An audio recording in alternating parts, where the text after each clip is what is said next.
کوي او زنانه په خپل کور کې اعتکاف کوي نو بهتره خبره د پردې خبره د زنانو د پاره ده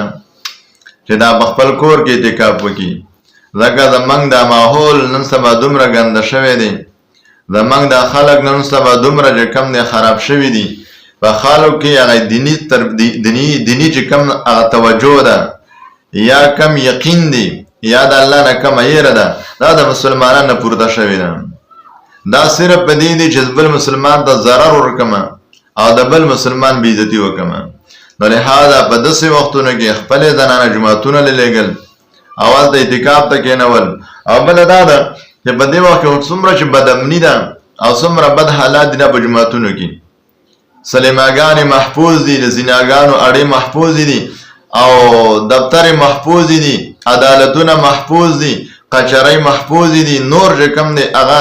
ځایونه محفوظ دي خو غیر محفوظ دي د الله تعالی کور غیر محفوظ دي او الله تعالی فرمایي من دخله کان آمنا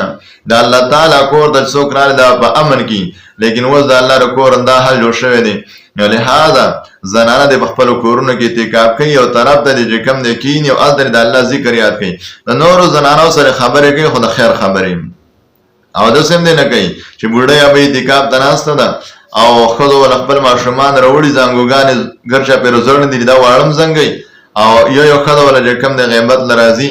او غیبت مسرکنیات ساتي ګوردا به اعتکاف نه دي زنانو د پردا ګور به اعتکاف نه لري لہذا عبادت کې د الله سره تیرې کوي د الله په تابعداري کې تیرې کوي او د سې تیرې کوي چې اعتکاف شي او د یو کال تاسو اجر ولیکل شي او دوه حجونو یا دوه عمرو ثواب چې کم د تاسو ته ملاوي